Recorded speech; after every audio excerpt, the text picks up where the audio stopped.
Now you're welcome along to the Sunday paper review here on Off the Ball. In studio we have from the Irish Independent Colm Keys and from the Irish Examiner Brendan O'Brien. Lads, you're both very welcome. Thanks for coming in on All-Ireland final day. The headlines I'll give to you firstly. So Sunday Independent go at Field of Dreams. Galway and Limerick ready to bring down curtain on Hurling's year of years. Sums up the general situation, and there's lots of build-up inside which we'll get to. The Sun, and this story is everywhere, in one of the great displays of delusion, we think. Jose is on the attack. City lack class. He slams Pep Film and then claims Cop are buying the title. So Jose in rare form yesterday, and then Coen Ranger, as you'll hear Johnny Coen's in a lot of the papers today, and Babs Keating here. Galway have been there and done it, and they will do it again. And that actually ties in with the general sentiment. Most people tipping Galway across the papers today. Sunday Times then. It's 3-2 at Stamford Bridge yesterday. Chelsea against Arsenal. Bold from the blue. A picture here of Alonso. Chelsea's Alonso strikes late to beat Arsenal in 5-goal thriller.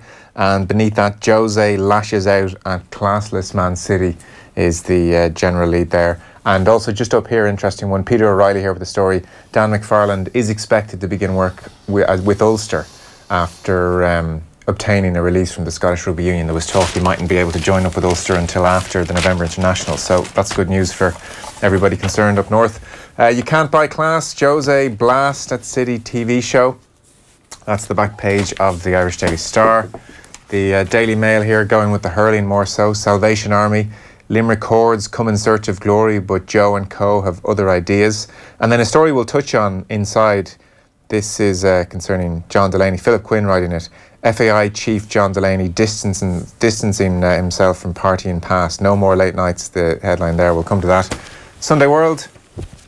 Again, it's the hurling. The Beastie Boys. Limerick a different animal now, says Captain Declan Hannon is their lead there. And again, Jose, City can't buy class. And then the Mirror finally. City are rich, but they can't buy class. Jose slams Champions documentary. And top marks for Perfect Sarri. That's Marcus Alonso very happy with Sarri thus far.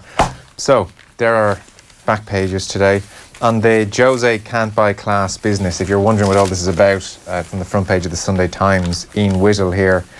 Have either of you seen the new Man City documentary? No. It's on Amazon Prime. Yeah. So it seems that he sat down in his press conference yesterday and said rhetorically, "Aren't you going to ask me about the movie?" is how he kicked things off.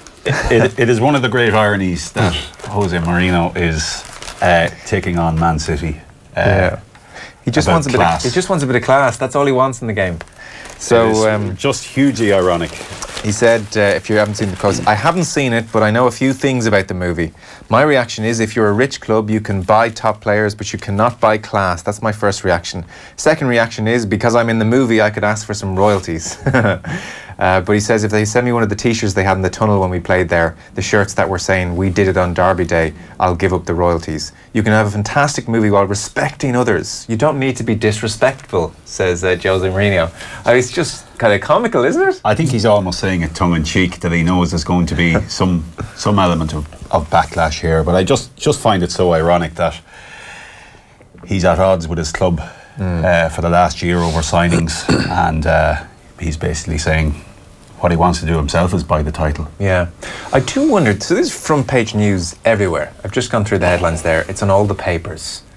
Like, who cares anymore? Or do a huge quotient of people still really get engaged by, especially Mourinho, I think, because he's, it's been happening for so many years. I think it's just it's all part of a theme that's ratcheting it up. I mean, he was favoured to get the chop or not to be with his club before the season started. And it's ironic as well, or it's funny that it comes on the back of, I saw a headline with Jose a couple of days ago where he said, "I've never been as happy with Paul Pogba." And you think, okay, he's kind of, everything has evened out a little bit, he's learned his lesson, and then he just comes out at it again. That'll change next week. It could change next week, but the best line of those quotes, Joe, was, "I haven't seen it." I mean, how often have we heard or seen this, people just, the reflex is, "I don't like this, I haven't seen it," but, I mean, everything after that is irrelevant for a start, but it's just Jose being Jose, and it feeds into the cycle of internal combustion that's going on there. It's not even box office anymore. I just don't think it's box office. It's so drawn out. It's become tired from Mourinho. Yeah. And I don't see him lasting the year. I have to say, I think there'll be something combustible there that will force him out once again. Stephen Hunt's saying that in his piece in the Sunday Independent today, that he looks tired, he looks done, he looks like he needs a rest. It's almost as if he feels he has to be saying these things, and has to be antagonising. And sorry, Colm. His thing about Liverpool even buying the title. Liverpool bought 4 players in the transfer window. United bought 3. Now, I mean, you don't have to dig too far to just go, Jose, that's just ridiculous. Yeah, it is amazing it gets the traction it gets. That's almost my point, that it's front page news and this is big thing. It just shows what an industry it is. But you do suspect most people are very, very tired of this whole charade. I have to say, I get that sense. That here we go again. This is more of the same. It's more of the same rhetoric from him into year 3 now with United, and it's just... You would have thought that when he went to United he would temper it a little bit. That's what I would have sensed, that maybe a club like that, of that stature, with their heritage, tradition, and you always got the sense that maybe that's what stopped him from getting it previously, that maybe the Bobby Charlton element in Manchester United did not want exactly what has transpired now. Yeah. And I just see this. I see it as, I don't think it's the beginning and the end. I think we're well towards the end. You suspect this is Bobby Charlton's worst nightmare, really, every Sunday when he cracks open his soft-boiled egg and toast and has his slippers there, and he reads this stuff. And he sees that. And it's antagonising to Man City, and Man City are a good bit ahead on last year's form. There isn't any real evidence to say that the gap will close this year, and that's just more antagonism across the city. The fact is so early as well. I mean, United's opening to the season is actually very, very benign. I think they have Spurs at home maybe next week, and that's the only one of any of the top maybe 8 or 10 clubs that they have in their first maybe 8 games. So there's an opportunity there, and this was said during the pre-season. Why even in the US tour was Jose so down about this? I mean, you get a good start to the season, suddenly you change the mood about it, and he's just, no, it doesn't matter, just in with a 2-footed lunge straight away. And it can only be downhill after that. The noisy neighbours in Manchester being the other side of the city. They are very, very much in Old Trafford now. One noisy neighbour making a lot of noise. You mentioned the pre-season tour. He spoke specifically in that pre-season tour about the Brighton game, the game today. We have it live on the show, and he was saying, well, look, they've got all their players back. We've none of our players back. And you think, well, it's because your players are winning World Cups. Exactly. Exactly. It does seem like the Amazon Prime documentary series is worth a look, and it does seem like there's plenty of trolling of Mourinho in it. I mean, like, it's not a baseless claim on his part. Like, so Ben Kingsley is the narrator of the thing, and they're talking about the Man City game whenever it was back in December in the documentary, and he says it's Guardiola versus Mourinho, possession versus defence, attacking football versus park the bus. It's designed to bug him, I think. Yeah. And the first episode definitely shows, it's a lot about Kevin De Bruyne, and has Mourinho press conferences back in the day criticising De Bruyne and saying he's not really up to it. So I mean, they've made sure that Mourinho gets a bit of a kick in, but it's all just pantomime at this stage. Yeah. You kind of struggle to get too excited about it. Anyway, dealt with it. It's on the front pages. Plenty of hurling inside the pages. Shane McGrath sort of makes the point as I kind of kick off to where we are today in the Mail, that it's been a very difficult season for the GAA. The modest psychodramas, everything from distribution of tickets to Newbridge or Nowhere to even the Lee Miller situation. Although, to be fair, he doesn't call that a modest psychodrama. He's talking more about the tickets situation when he uses that word. But he says they're all a tiny price to pay for one of the most magnificent occasions in the Irish calendar, an event that this year has a particular reason to be treasured. A hurling final, not a corrective for every problem in the GAA, but it is a mesmerising reminder of why it matters, and talks about thousands who've boarded planes to come home and various other things. There is nothing like it, is how he signs off his piece. That is kind of the mood of today. Definitely. Like, anyone tuning in right now, they're tuning in to hear talk of the hurling today. Yeah, I mean, I was down in Limerick yesterday. I've lived in Dublin for 25 years, so you don't get a real good sense of All-Ireland build-ups in Dublin, and I'm from Laois, so I've no history of it. And just to be down in Limerick yesterday, I just happened to be down there at the christening. The priest was talking about tickets, the father of the child talking about tickets, everything was about tickets, flags everywhere. John's Castle is just in full bloom. Even the Exodus had started. We were coming down from Kildare down to Limerick at 10 a.m. yesterday, and just a stream of cars in the opposite direction. And it does make you think, because when you do live in the capital, even with Dublin as good as they are, it's lost in the city. So it's a good point. And Shane makes a good point about Donegal being in the final a couple of years ago, and about how a plane full left New York, just filled with that was the classic spectators. Emigrant final. It really was, wasn't it? The GAA brought the McCarthy Cup out to the airport on Friday morning to greet some of the planes coming in, obviously for the weekend, and among them was a 90-something-year-old man from Limerick who had been at the 1940 final. Yeah. Not only the 73, obviously, and he founded the Limerick Club in Chicago. Yeah. So when we think of an All-Ireland hurling final and we think of immigrants coming home, even more so perhaps than the football final, even though 2012 was very much the emigrants final with Donegal, two Western Seaboard teams together, Donegal and Mayo, would be the classic exodus. But very interesting to see a man like that coming back in the hope of seeing Limerick 70-something years later lifting the Liam McCarthy. It's very emotional, poignant, profound thing, isn't it, when you see immigrants coming home for an occasion like this?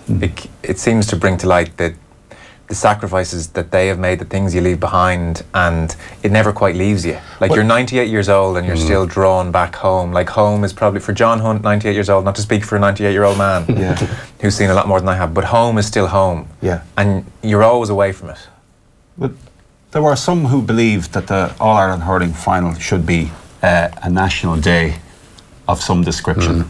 That is, it is so important, even more so than the football, that hurling, a national holiday or celebration should be built around it. And in many respects it is, especially for the immigrant community who do come back in such droves. And it really is a special day. I always find it that little bit more than even the football. It's just more celebratory. Why do you think that is, Colm?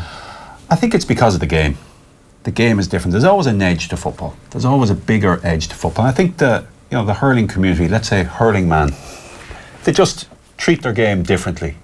And I just feel that the game it's more celebratory, it's more communal than football is. I always get that sense that there's bigger, probably more embittered rivalries in football than there is in hurling. People will celebrate a great game in hurling more so than they will in football. Yeah, and maybe because we can see that. We can probably see that in the coverage too. Yeah, so there's a far greater buy-in, I think, from hurling people, from people who there's also are more devoted to the game than they. I think because it survives in pockets. Well, that's the point, isn't it? And they all realise that it's both the most magnificent game most of us see, and yet it's also constantly fighting for survival in these pockets around the country. But there's also the fact as well, I mean, I think it's a very good point that Colin makes about a national day, and this is something it hasn't really kind of taken hold as an idea, but it's been mentioned off and on again for a number of years, whether it's the football or the hurling.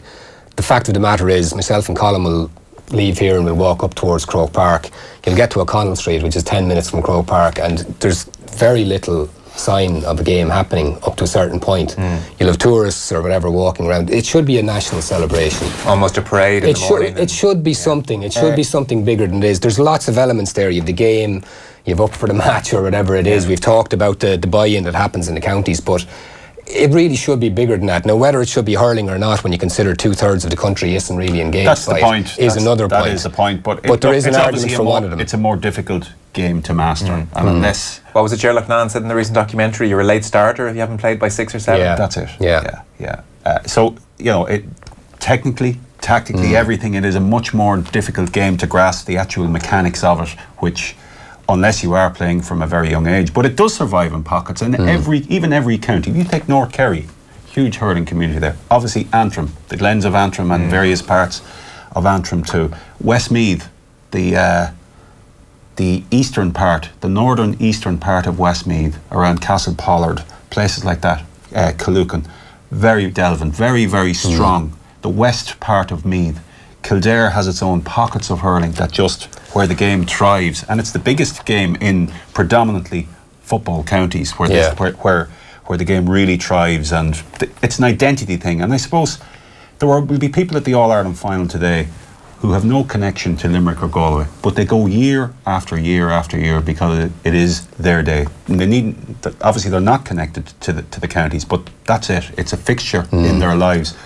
and it's why it's important that the GAA actually set the dates of the All-Ireland finals are set by rule. So that was changed last year, that the All-Ireland final must be played by the end of August, and they fix the dates. That they're not movable dates because people come home for them. They must know and be able to plan, and everybody plans in advance, and that's why they are fixed in the calendar and enshrined by rule, because there is that flow home of people who build their return journey back to Ireland around the hurling. Yeah. When you're on that, talking with the hurling again and what it means to people abroad, I think it was Gordon Manning in The Sun had a very good column maybe a couple of weeks ago, talking about, you know, this, whatever you call it, the Super 13s, the Boston thing or whatever, and yet in Ireland we have this situation. And he made the point, and it never even struck with me, but how long do we have the tiered championships in hurling? We have it over a decade now at this stage.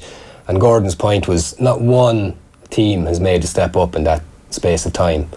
So there's some disconnect, and that's the word. There is, and you see the All-Ireland preliminary quarter-finals this year, and Carlow, who have made good strides, and Westmeath have made good strides, but they're still a considerable distance away from Wexford. And why is that? Wexford and Limerick, and that's the case nearly all of the time. I mean, when was the last time that a team from that level really put an established team? Laois challenged Galway pretty hard in Leinster for a few years.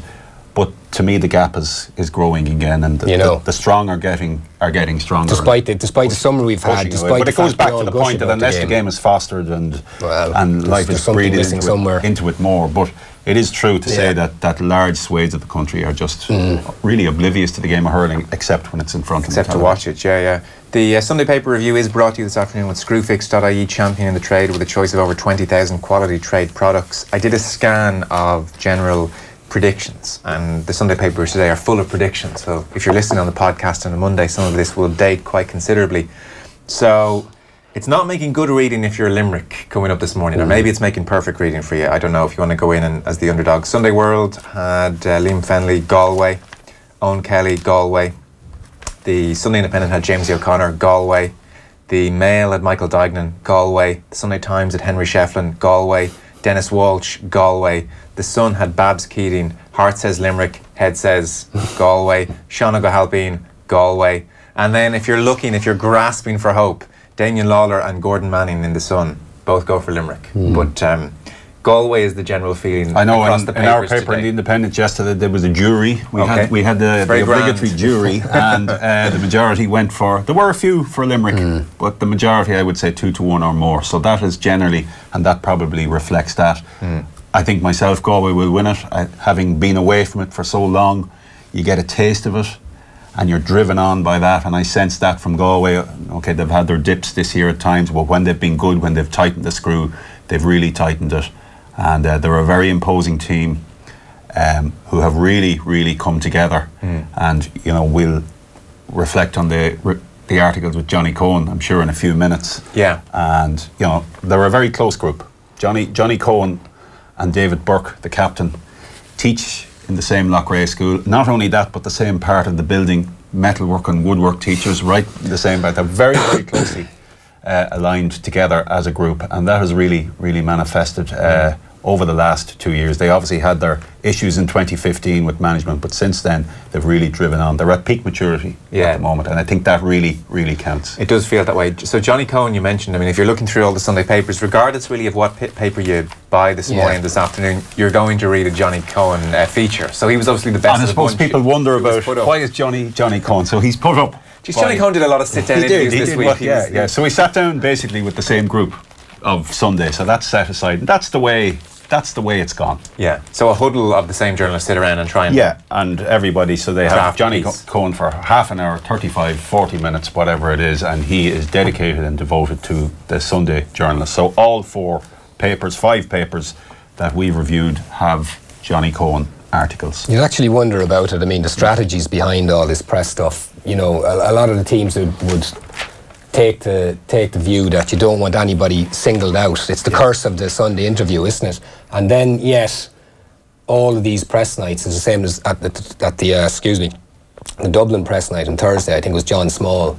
So for the football final, you're going to have John Small interviews all over it. Okay. So surely is there not a strength in numbers thing here? I just find it so interesting the way that this is managed and controlled the whole time. Bring out a few players, you dilute everything. You have Johnny Coen here, you have David Burke there. There's nobody's face plastered all over the papers. It's an interesting point. You do lessen the burden, you dilute the effect. You don't have Johnny Coen's picture everywhere. He's everywhere. If you were a manager, you could say, let's put out 3 with the Sundays. Yeah. And therefore, you won't have just one player waking up almost wondering, geez, I hope they've all done a fair job in that piece. Exactly. Yeah. And everybody, I mean, there's no media training to the extent that we see in rugby or soccer, but there is media focus, so it's, look lads, don't give them anything to get their teeth into. You're intelligent lads, your teachers, your bankers, your highly educated students. These guys know what they're doing. They're not going to come out and... No, I mean, David Burke sat beside the Galway manager at the top of the table press conference before the Leinster final and said, and whatever context he said it in, because I wasn't actually there, but the way it came across was,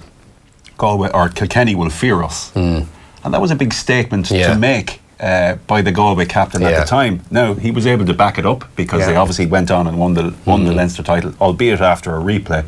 But you can only imagine the reaction to that in the Kilkenny. Now, I don't think there was anything... it wasn't inflammable or anything. I don't think so, personally, but these things can be used. But I don't think it really affects David Burke in that regard. Joe Canning is single-handedly trying to prove that it doesn't affect you if you do a big interview in the lead-up to a big match, like last year against Tipperary. The good news for people if they do buy paper is that Johnny Coen is actually a very interesting story in a few different ways. So I know you've Dennis Walsh in front of you. I've Mark Gallagher here in the Mail. So he sums it up. Johnny Coen from his native Loughrea, he goes to the local lake there every day after a game. The cool, fresh water, soothing aching muscles and limbs. He says he goes there no matter what's happened the day before or how much grounds he's covered. His average GPS reading, by the way, is 11 kilometres. That jumped out at me, I have to say. That 11k in a game where the ball does a lot of the work by comparison to football. That's a pretty high reading for hurling. I would have thought 11k, and that probably feeds into the reason why Micheál Donoghue moved him from cornerback out to midfield, because he has that engine and he has brought that dimension to Galway's game, that he's up and down, he's a real traveller on the field in 11k. But by comparison to football, wasn't it Diarmuid O'Connor, the Mayo midfielder stroke half forward, who clocked something like 16k against Kildare? It must have been against Kildare.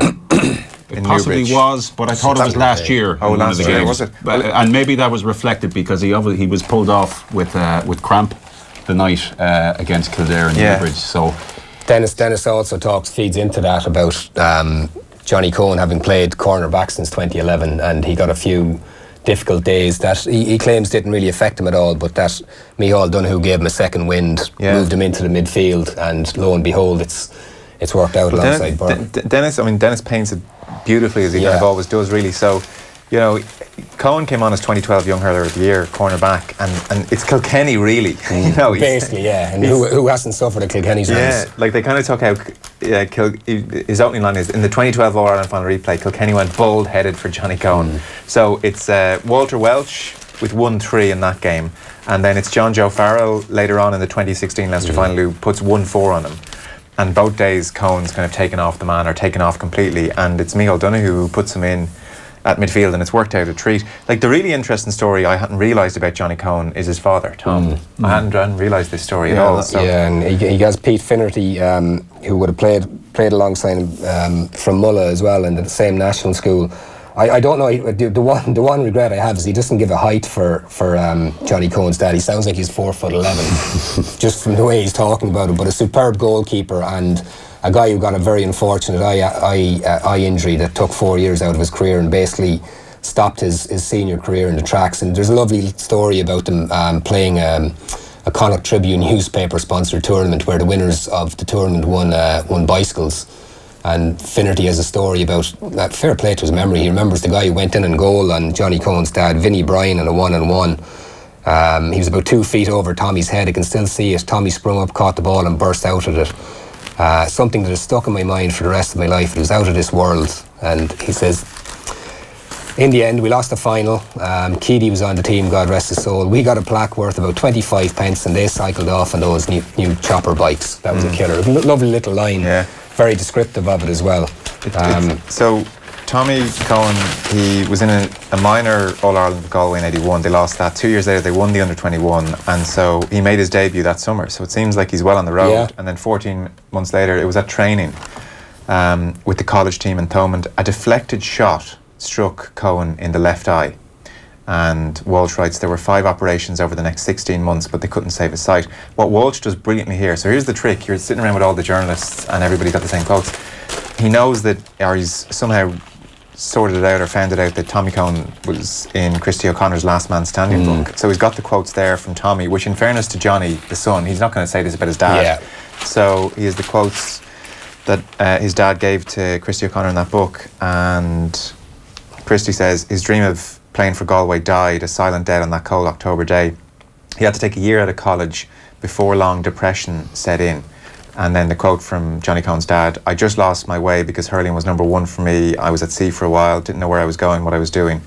And Finnerty then chips in, Pete Finnerty. Tommy was so much part of that minor and under-21 era. Had that not happened to Tommy, he probably would have been playing with us in the All-Ireland finals between 85 and 90. That's not blowing up smoke up anyone's backside. That's how good he was. And Tommy's still on the staff actually at his son's school, so they're all together. And I guess that's why if you see Johnny Coen go to his dad in the crowd today, there's a whole lot more going on there than you might first suspect. You know, that's the brilliance of getting to sit down with these guys. It's a really good piece. I suppose we, feel that hurlers have lost their identity with the compulsory, mandatory wearing of helmets. But when you read that story and you reflect on Pat Hartigan, the great Limerick full-back, 5 All-Stars, first 5 years the All-Star team was picked at full-back, and in 1979 he had an eye injury too that ended his career, and without him in the 1980 All-Ireland final, quite possibly we wouldn't be looking at headlines of 45 years here. We'd be looking at obviously a lot less. So that was the scale of it. It happens, and obviously the mandatory wearing of helmets, it's very important in the context of these.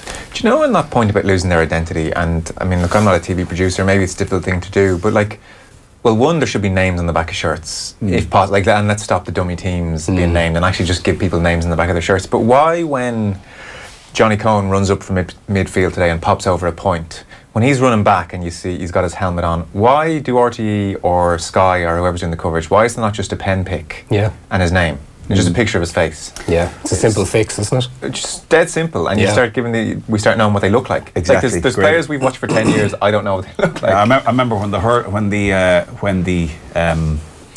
helmet rule was brought in, and GA were encouraging players not to wear their helmets during the parade, and trying to take measures like that. But there's obviously no substitute for actually seeing their faces, but it's with very good reason why this is happening. But yes, names on the jerseys and top of the numbers would probably solve a problem for a lot of people who don't have a programme in front of them to be able to check when they're watching it on screen, and some level of identity from the broadcaster would have, because it is an issue. There is no doubt about it in being able to relate to hurlers, and obviously they're being kept to one side when it comes to media interviews and all of that. But that shouldn't stop their faces being instantly recognisable. Henry Shefflin makes a point on the same page 9. Something I hadn't really thought of before, even though it's so bloody obvious. And he's talking about the crowd today, and Limerick obviously will bring up a huge crowd.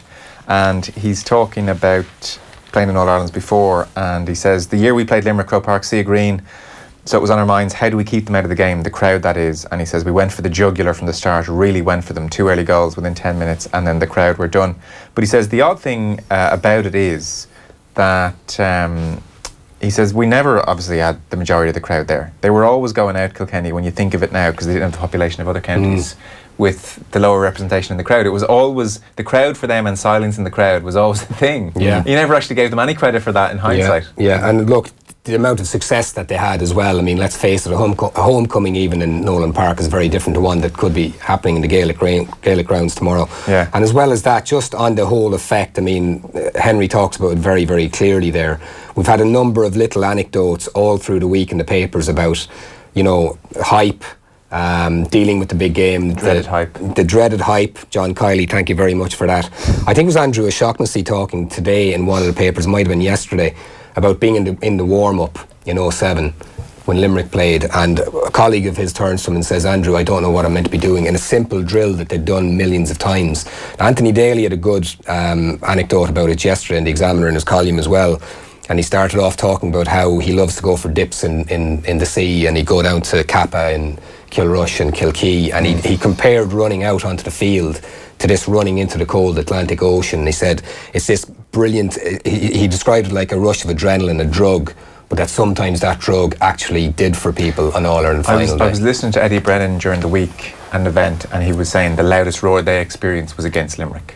Kilkenny and all their All-Irelands, that was the biggest roar. And Ollie Moran was on the show during the week and told an extraordinary anecdote. So he said that they rehearsed the warm-up numerous times, like down in wherever they were training in the weeks building up to it, and had the tannoy system playing crowd noise. And so it was, and they knew in advance they were going to go out and write at Croke Park. You get that information. So out, you know, lads, let's rehearse everything from walking out for a warmer and to the right. They literally rehearsed this. You would think it's a bit beneath them. And Ollie said on the day they ran out and the crowd are there for the warm-up and a few lads turned left. Yeah. They were just so they just, oh my God, and some of them went left. Lads, we haven't even got this right. We're down here for the warm-up. It's not a good start. I mean, there's been plenty of stories similar to that down the years of, I think Manchester United were playing in Turkey back in the day in the 90s. Welcome to hell. 94, I think. And also Munster. The Munster rugby. Munster as well, Munster that's right. Had the noise of a French crowd. Yeah. So it's been done before. But in 2003, Donal O'Grady had taken over as Cork Hurling manager, and he got his players on I think it was at the same time actually, I'm not quite sure, but it may have been at the same time on the Sunday afternoon at around 10 past 3 or 20 past 3, 25 past 3, when they all lined up and met the president down in Páirc Uí Rinn in a mock meet-up of the president. That's the level that they went to. Limerick actually don't have that because they've already played a semi-final in front today, the last day, in front of what is essentially an All-Ireland crowd, a frenzied All-Ireland, because we must take it that while we've already said a lot of neutrals will be at the game today, Limerick and Cork brought over 71,000. That feels like an All-Ireland final atmosphere. They also met the president. That's right, both semi-finals. So they've been through all that, and while only 2 of their players had ever played an All-Ireland semi-final before, now they've all played it. They've all been through that, so it's not really such a big issue. And to be honest, I don't think it would have been such an issue, only Shane Dowling straight away on the pitch raised this issue about, you know, we don't want it to burden them, please leave us alone. And then John Kiley came in and said the exact same thing and threatened to shut the whole thing down. Shut this down. And nobody was expecting it. Everybody expected something different. So I thought Limerick probably drew the attention of hype themselves. I don't think it'll engulf them anyway. I wouldn't imagine it will. But it was themselves that brought the attention to it. We in here contacted Limerick players on the Monday after that, and then afterwards read the John Kiley quotes, so we may be responsible for the shutting down of the Limerick interviews. So sorry, everyone. Well, were they shut down? I think this was probably going to happen anyway. I don't think it took much. So that's a broad look at the papers today. Look, they're full of hurling. Any other piece anyone wants to give a quick mention to? Just interesting on that, the fact that Johnny Coen again is everywhere. Limerick, I'm fairly sure John Kiley talked about a quid pro quo with the media and promptly put up a lot of substitutes. Not completely substitutes, but which isn't really quid pro quo. And funnily enough, for good or for bad, we don't have an awful lot of Limerick centred player interviews in there. So there's no Limerick equivalent of Johnny Coen. I don't know, did everyone go, or was there? I think some of the lads may have stayed away when they realised there was nothing against the man in particular, but the idea of a substitute being put up. But it just feeds into the whole, you know. I looked at there's a young man, and you interviewed him during the week, Conor Nash. He's playing AFL with Hawthorn, and he made his debut last week, and the club put out a video of his debut, a 5 or 6 minute video with everything from playing Leinster Academy rugby to his first meeting with the players over there when he got his number 45 jersey. He's a club mate of mine down in County Meath, and I'd watch his career with great interest. But here was a 5 or 6 minute video about his debut, and you compare that to a debut in Gaelic games where Jerry Grogan up in Croke Park will scarcely get the teams 10 minutes beforehand, and a debutant will be, you know, spirited in at the very last minute, and that's his opening championship debut. That's how, like, there's nothing for him to remember. There's no celebration or anything about it. And you compare what the AFL did with Conor Nash by comparison to what's happening in Gaelic games. And I just thought it was very interesting to see that video and make that comparison and say, you know, it's way off. I wonder, is there any GA team that actually does, even aside from the video, just before a game, you're making your league debut and a presentation. I think we hear about it in rugby all the time. You know, some guy. It's a very good point. Is there There's any nothing deal? about it. I But mean, even you make away, your debut suddenly. even away from the limelight, does it happen in a team function, or is it just like you're playing on Sunday?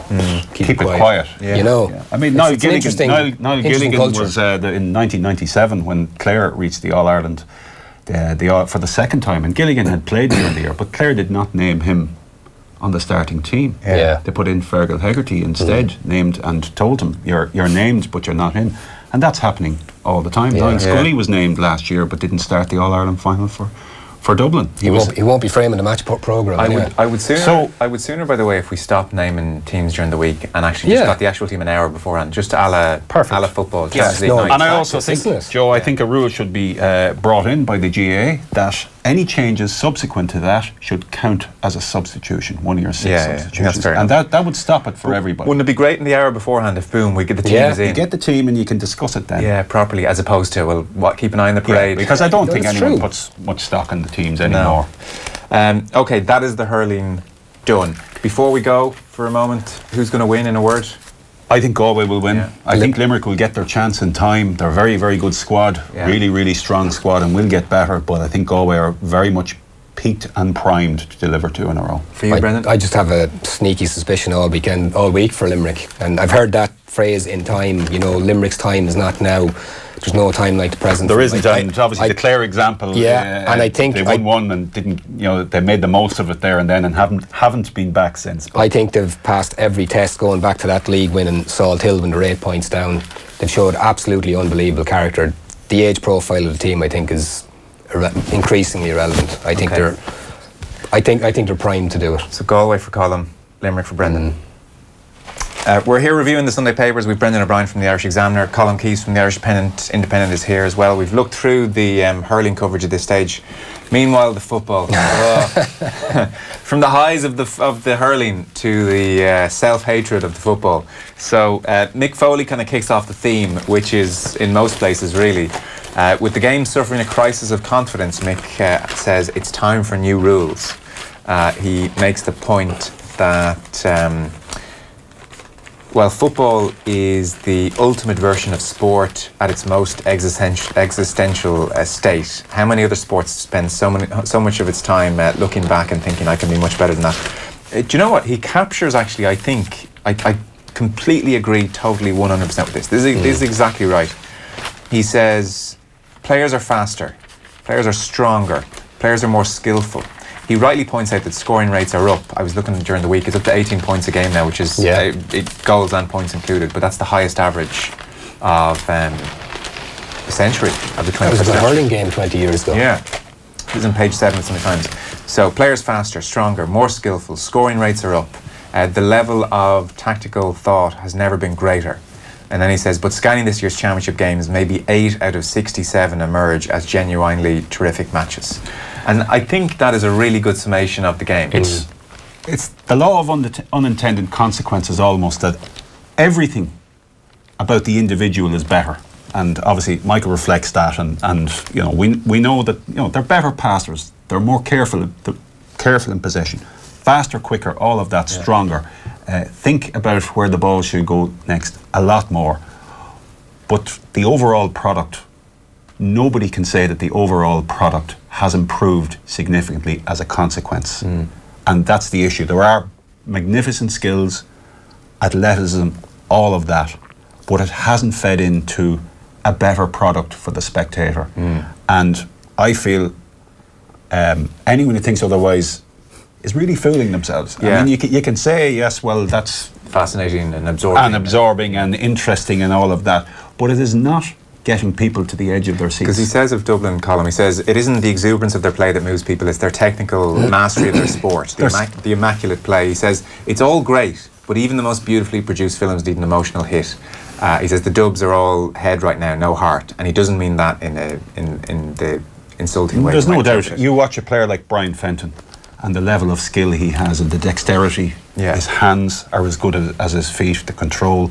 You watch him play games sometimes, and especially in Leinster this year, he was like a teacher throwing ball to pupils in a yard, he just looks so much better than everybody else, bigger, stronger, better than everybody else. He was so good. This level of skill, Paul Mannion, Conor Callahan, all of these players, there is no doubt their execution is brilliant, but the product is just not there. There have been very, very few good games. Clonus with Kerry and Monaghan, and I was at that. I thought that was magnificent. Great setting for it, great drama. Yeah. Almost felt like a hurling match. Yeah. The ultimate compliment. And obviously Kildare and Galway, and that's obviously been a recurring theme. If he's saying 8 out of 67, so we're talking about 1 in 8 football games is good now, is about where we are, and so that he raises the point of, do we actually need a rule change? And he says when a limit on the number of successive hand passes was trialled during an under-16 tournament in Connacht a while back, he said the level of counting errors amongst referees made it unsustainable, as you might imagine.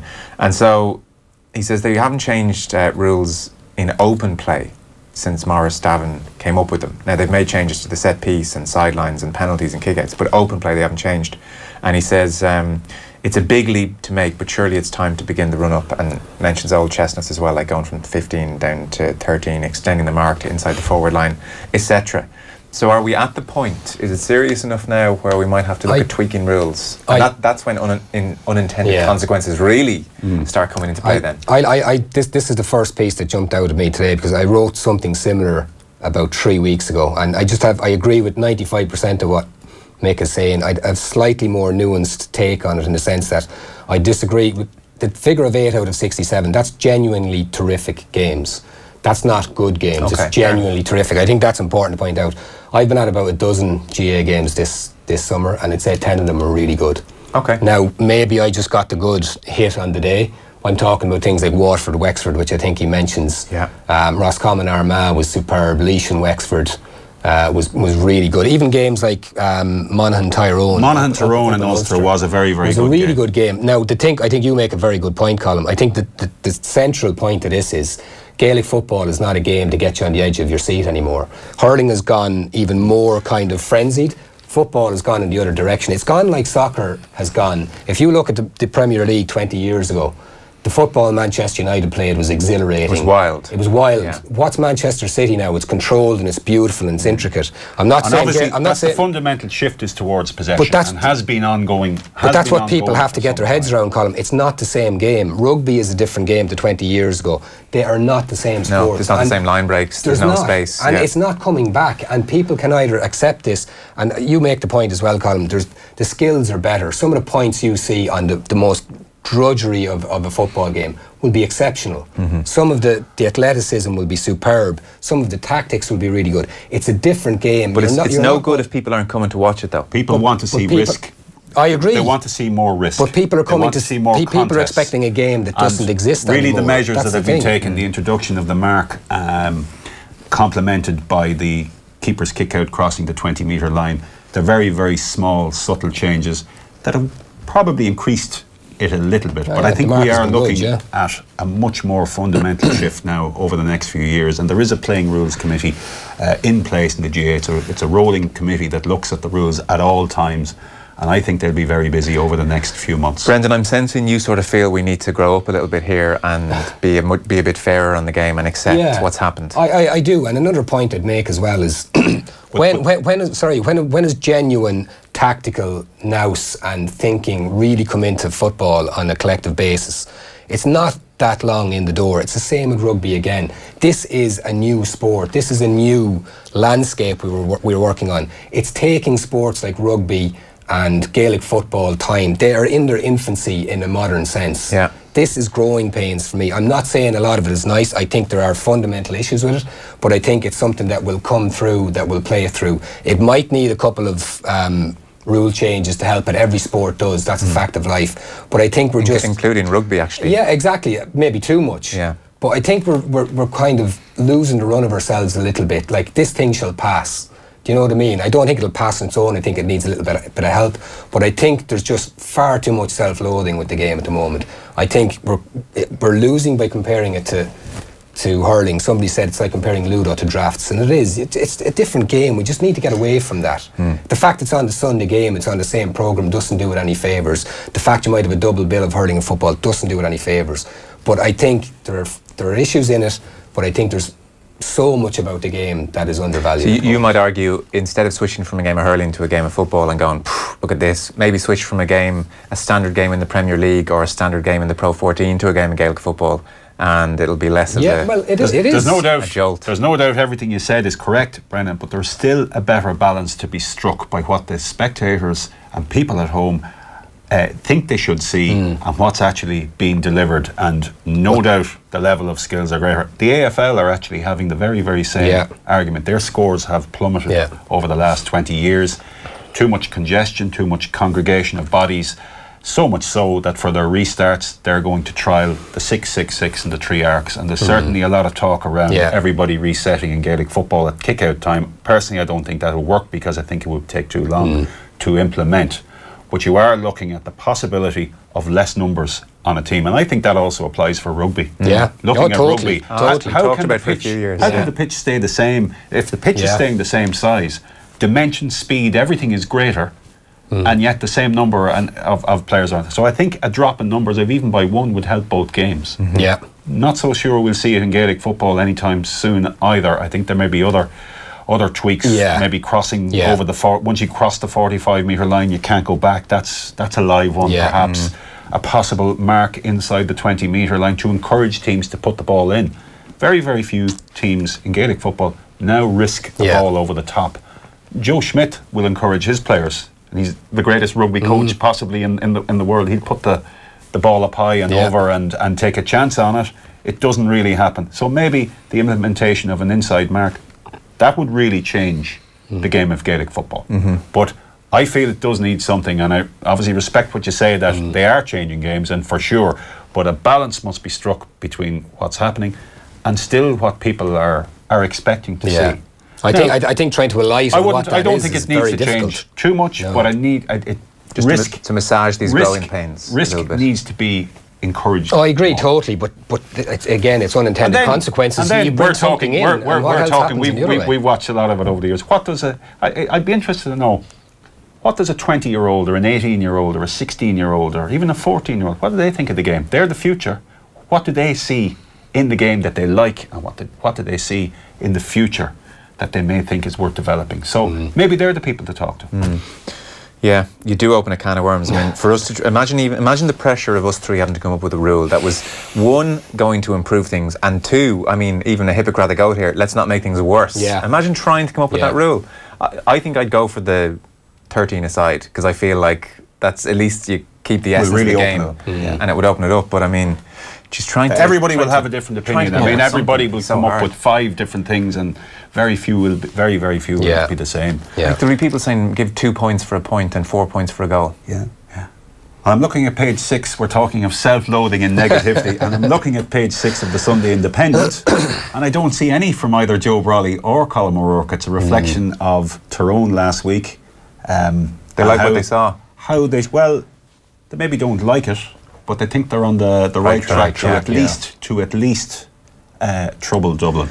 Brawley's piece talks about what he says is one of the big strategic movements of Hart to go man for man. It's the single biggest thing he's done, and O'Rourke is saying they have to go for it. That sums up the general mood there. I think they can't come back with the same plan that they had last year, and obviously they won't. Obviously they won't. But I still think they'll keep a very, very solid, tight defensive shell. Maybe break at much faster pace. Maybe push out a lot quicker. I do think they will take more chances. They're in a final. They're expected to lose. They have to have a go.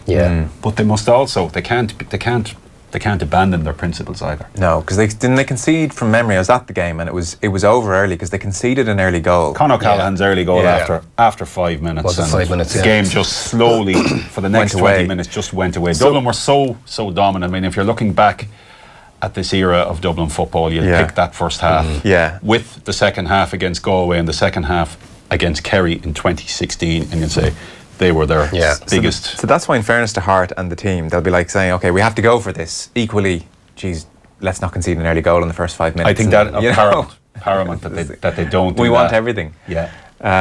So a few other bits. John Delaney, All Business Now, is an interesting piece. Page 70 of the Mail. So, John Delaney's been doing a few bits this week because they're launching the new premium tickets, down from 32 grand for 10 years for these premium tickets to 5 grand for 10 years. It's quite the drop. Unbelievable. Delaney shockingly admits we may have overpriced them initially. No kidding. So, but Philip Quinn's... We were making the point, there's two pictures here in Philip's piece in the Mail accompanying it. We were making the point that image-wise he's certainly changed. That's the point. There's no time for late nights now, is the headline, and the picture on the inset is John Delaney with Ireland supporters in Slovakia. This was when he sorted out the train for them, wasn't it? And he's basically been lifted on the shoulders of fans, hair everywhere, tie everywhere. He's got a can of bubbling Carlsberg in his hand, and he's laughing, and he couldn't be happier. And then it cuts the modern day picture is him with increasingly the hair slicked back, gel in the old hair. Certainly, when you look at the two pictures there and there, you do see evolution and image change. So there's not so much time for late nights, nor should there be now. I'd accept that, says Delaney to Philip Quinn. And there's a few other quotes. He was asked about curbing his socialising. He said, that's one you can ask Emma, his partner. And I'm 50 now. I'm in most mornings at 7 or 7:15 a.m. That's my work ethic. I'm feeling great and fit. There's a lot to be done, is what he says. And Quinn points out it's not that long ago Delaney was on RTE Radio. Probably this is the Ray D'Arcy interview he's talking about. It's not that long ago Delaney was on RTE Radio, referring to himself as a figure in public life, creating the perception of a football administrator seeking to enter the frothy celebrity sphere. It was an approach which left him open to suggestions of disconnect with the football job that he's paid handsomely to do, is what Quinn writes. He has rode back from that period when he was on the Brendan O'Connor Saturday Night Show. He was doing interviews, and there was just a run of controversies from, look, you could say he's, I think he probably, looking at it in reflection, he may have tried too hard to show himself as a grassroots man. As in mixing with the fans, losing his shoes at Euro 2012, buying the drink and things like that. That maybe he might have just pushed that out a bit too much. Maybe the role of a chief executive needs a little bit of detachment from that. He's the CEO of a company at the same time. Like the last time I remember a big controversy was when he was on camera singing rebel songs in a pub after a match. That's right. That was the last big one, and since then it's been shut down. Yeah, apart from that interview where the money was mentioned of the 5 million. The 5 million. The Ray D'Arcy was interview. that since?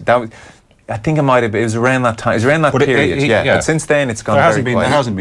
There hasn't been much. I think he's gone back to basics, and the basics with John Delaney, as you mentioned, Joe, is grassroots. And the paragraph in Philip's piece that sticks out for me is he walked pitch after pitch in Cork this week at the hub of the numerous meet and greets across the county ahead of yesterday's AGM, pressing flesh and handing out more than €1 million in various grants and subsidies to his beloved grassroots, as well as countless tickets for kids for Irish games. And that's what he does well. I mean, he does get out and about. He's better than any GA president, Colm, in that sense. He knows the chicken and chip circuits to paraphrase politics. He will appear at any junior club wherever some money has been dished out for a grant. He will follow it up. Well, actually, Philip's paragraph after that describes it well. He's at his best in Willy Wonka mode and less comfortable when asked on Thursday about the total cost of the Aviva Stadium or the FAI liabilities. I find it interesting even that he is talking to the assembled soccer press again, because he didn't for a long time. So even that, I mean, there's nothing accidental about that. We talk about All-Ireland press days and who you have up for you. There's nothing accidental about I think as CEO what he's talking about. A big sporting organisation, he should be going out and selling the message and getting beyond the stadium issue and the debt and all of that, and take the hard questions and move on beyond it, because it'll always be there until it's answered and it's moved on. So he's saying that the stadium will be debt free, or that they will shed €34 million in loans over the next 2.5 years. So that's a lot of business being done there. And as for Delaney himself, I mean, it's clear he's not going anywhere. I mean, he's basically said, I'm here as long as the people want me. He talked about the Euro 2020 games that are going to be in Dublin. He's talked about the centenary of the FAI in 2021. All this despite the fact he has his role in UEFA as well. So I think eventually we'll see him have a more European role than he does at the moment, but he clearly sees there's too much going on at the moment that, again, he's shaking hands and kissing babies and everything else at the moment. So he's in there for the foreseeable. One last point, Coen does point out that they asked him about the standoff with the PFAI at the moment, and he says Delaney clammed up and offloaded it to Fran Gavin. But as Philip writes, he said there's no question but Delaney should be on top of this and knocking heads together and getting this thing sorted out. He's definitely put that one in Fran Gavin's lap over the last couple of weeks. I mean, it's a stain on the FAI, and it always has been the state of the National League. It's a disgrace. Let's be honest about it. Yeah. Other quick bits then. There's not too much to say about this, so we won't say a huge amount, but it's just kind of interesting. Page 12, Fernando Alonso obviously has left Formula 1, and the summation of the situation is frankly that everybody's just a bit sick and tired of Fernando Alonso within the sport and his behaviour and his tantrums, and it seems like Alonso unlikely to be missed is what Kevin Easton writes here. There are very few in Formula 1 who'll be sorry to see the back of the Spaniard. This is probably very common knowledge amongst big F1 fans, and they're shaking their head here and saying, how did you not know this? But frankly, I wasn't too aware of this, that it seems everywhere he's gone of late, he's just not got on with people. Paul Stoddart brought him into F1 in 2000 with Minardi, and he says he remembers the driver being keen as mustard back then. He'd even help get the cars ready. We'd be there till 10 at night working with the mechanics. And then he says he changed. They ask him, why did he change? He says he came so close to winning the championship 4 times it nagged at him, I believe. I think he went through some dark times, turned him into a different person. And he's obviously won his 2 championships, but the last couple of years haven't been so good, and it just seems it's tantrum after tantrum. His toys littered the Ferrari garage as he threw tantrum after tantrum in the last couple of years, and the Italian team decided they wanted rid of him. He went to McLaren, and that turned out to be a disaster, and so 50 million. He's taken his 50 million million sterling spent on a driver who has been unable to finish higher than 5th in 4 seasons. Yeah, the money in Formula 1 is off the charts, isn't it? That's just 50 million he's made in the last few years. On one driver before anything else. So that just shows the scale of it. And it's funny, it's never been less popular here, but clearly globally it's a money machine. It's the most filthy rich sport I've ever been around. I went to 2 Grand Prix in the noughties, one in Hungary and one in Germany, and kind of got to see backstage and everything at a time when Jordan Grand Prix was still operating, and it is filthy rich. It is just head and shoulders above anything I've ever seen.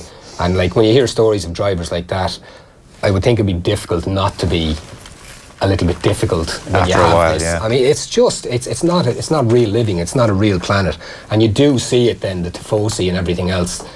There's, people talk about people who are engaged by sports teams or whatever. I've never seen anything on a level of Ferrari fans. Okay. It's just, it's beyond. If you're into your motorsports, we've seen it all over places. It's on a different range. I've never seen anything like it. It was a real eye opener back then. Okay, interesting. One last one then, page 15. I mean, it was on late at night, so maybe it was never going to get huge coverage, but it's a pretty good night for boxing up in Windsor Park. Like, it's a pretty high-profile, interesting card. You'd Paddy Barnes, obviously, in a world title fight. You'd Tyson Fury fighting, and then the main event was Carl Frampton, who kind of cruised home, really. It was a 9th round knockout in the end against Luke Jackson, the Australian. I watched the Frampton fight. I didn't see the rest of the evening stuff. I watched the Frampton fight, and he was in...